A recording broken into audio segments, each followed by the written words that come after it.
Oi, pessoal, tudo bem? Para quem ainda não me conhece, meu nome é Elaine, sou professora de História e no vídeo de hoje nós vamos terminar nossos estudos sobre o processo de centralização do poder na Europa durante a Baixa Idade Média e início da Idade Moderna. Então, sem perder tempo, vamos para o vídeo.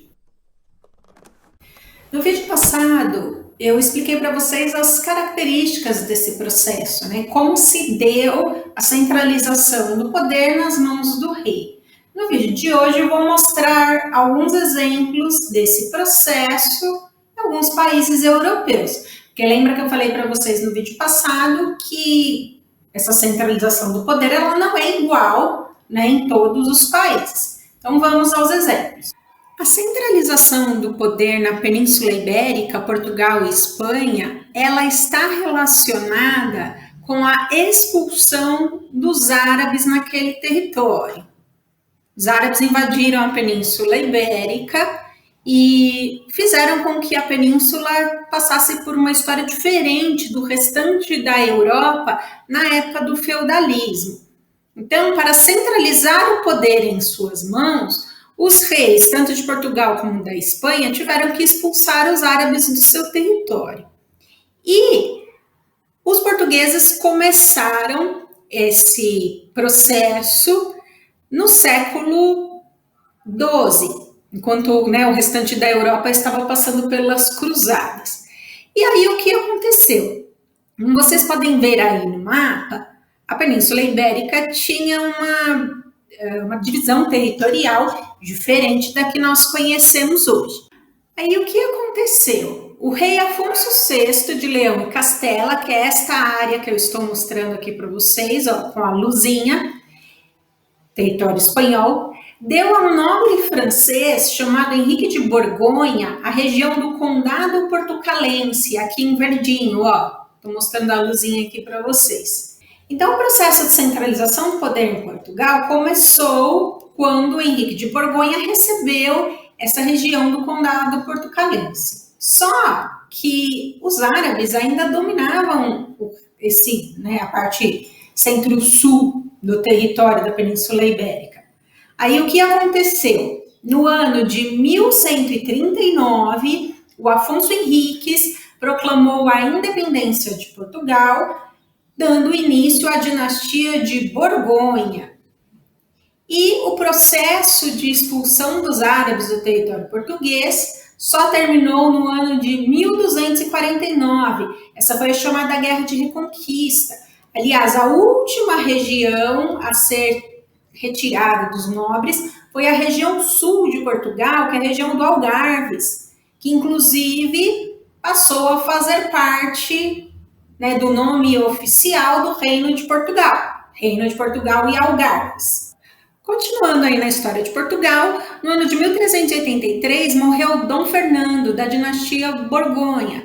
E aí houve uma crise de sucessão, porque a filha do Dom Fernando era casada com o rei de Castela. Então houve uma preocupação da população portuguesa de que Portugal fosse incorporada ao Reino de Castela. Então os portugueses, preocupados com isso, proclamaram o Dom João de Avis, que é este da imagem, como rei. Ele liderou as tropas que venceram os castelhanos em 1385 na chamada Batalha de Aljubarrota. Começava aí a dinastia de Avis, uma das mais famosas do país, que duraria até o ano de 1580. Portugal é considerado o país com a primeira monarquia nacional europeia, porque enquanto Portugal já estava centralizando o poder do rei em suas mãos, grande parte da Europa ainda estava no processo das cruzadas, então outras coisas estavam acontecendo. Este é um resumo da centralização do poder em Portugal. Falando agora um pouquinho da Espanha. No século X, foram formados os chamados reinos cristãos, que eram 4. Os reinos de Leão, Castela, Navarra e Aragão. Então, eles foram se formando nessa época. No ano de 1150, o reino de Castela incorporou o reino de Leão, porque não tinha sucessor no reino de Leão. Então, formou-se o reino de Castela e Leão. A centralização do poder na Espanha se deu no ano de 1469, com o casamento dos chamados reis católicos, a Isabel, irmã do rei de Castela e Leão, com Fernando, herdeiro de Aragão. Então, originou-se o reino da Espanha aí. Só que a questão da dominação árabe na Península Ibérica, né, ainda continuava. No caso aqui no território espanhol. Os árabes foram expulsos definitivamente no ano de 1492. Os reis espanhóis se tornaram muito poderosos, passaram a definir os rumos econômicos do país. Inclusive, na época das grandes navegações, né, Portugal e Espanha foram os países pioneiros, e o fato de ter o poder centralizado nas mãos dos reis, né, acabou ajudando bastante. Me mudei de lugar aqui para falar que os reis espanhóis tinham uma forte aliança com a Igreja Católica, por conta também devido a essa questão da expulsão dos muçulmanos. Que lembrem-se que lá nas cruzadas teve a questão da luta contra os muçulmanos, então isso acabou favorecendo essa relação com a Igreja Católica. Não que não tivesse conflitos, os conflitos acabavam existindo, mas por conta dessa questão do inimigo, entre aspas, comum, que seriam os muçulmanos, os reis espanhóis tinham uma forte aliança com a Igreja Católica. A centralização do poder na Inglaterra é um processo bem longo, várias guerras, fiz um resumo aqui para vocês. No ano de 1154, o rei Henrique II da dinastia Plantageneta centralizou o poder em suas mãos.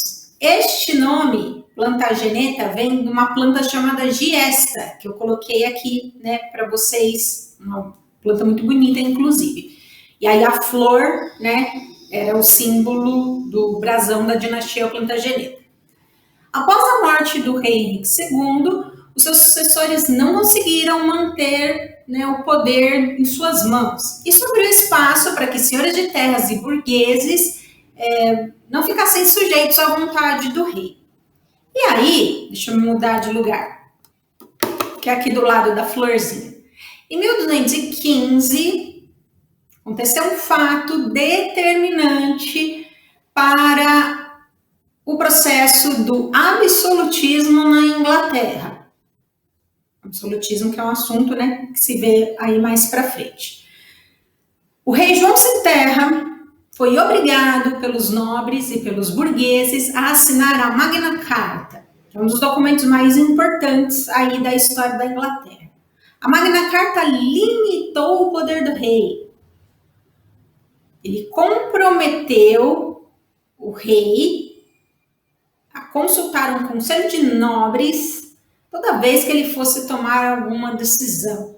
Esse conselho de nobres, também chamado Assembleia dos Vassalos, deu origem ao parlamento inglês no século XIV.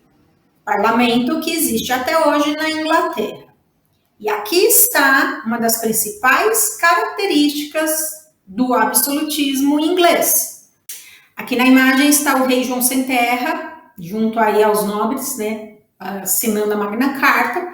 E a característica que é importante vocês guardarem é a seguinte: os reis ingleses não podiam tomar nenhuma decisão sem antes consultar o parlamento. Se eles faziam isso ou não, já é outra história que a gente vê mais para frente. Mas guardem esta frase, esta característica, que ela é extremamente importante. Para terminar, falando um pouquinho da França. Entre os séculos XIV e XV, aconteceu a Guerra dos 100 Anos. Aliás, depois eu faço um vídeo sobre ela. Entre França e Inglaterra, essa guerra. Para impedir que os ingleses assumissem o trono francês, que estava vago porque não tinha um sucessor, os nobres e os burgueses da França se uniram em torno de uma nova dinastia, dinastia Valois. Os franceses venceram a Guerra dos 100 Anos e os reis da dinastia Valois, até o final do século XVI, exerceram um grande poder sobre diversas regiões do atual território francês. E o primeiro rei da dinastia Valois a assumir o poder pós-Guerra dos 100 Anos foi este que eu coloquei na imagem aí para vocês, o rei Carlos VII, no ano de 1422. A França também, que depois se destacará como o berço do absolutismo. mas esse é um assunto para a gente falar mais lá para frente. Espero que vocês tenham gostado do vídeo. Caso tenha ficado com alguma dúvida, deixe um comentário aqui embaixo. Não se esqueça também de curtir, compartilhar com seus amigos, se inscrever no canal e ativar o sininho para não perder nenhuma novidade. Vou deixar como tela final a parte 1, que explica justamente o processo de centralização do poder de uma maneira geral, caso você ainda não tenha visto ou tenha ficado com alguma dúvida e queira rever. Então, muito obrigada a todos que me acompanharam até aqui, um beijo e eu vejo vocês no próximo vídeo. Tchau, até mais!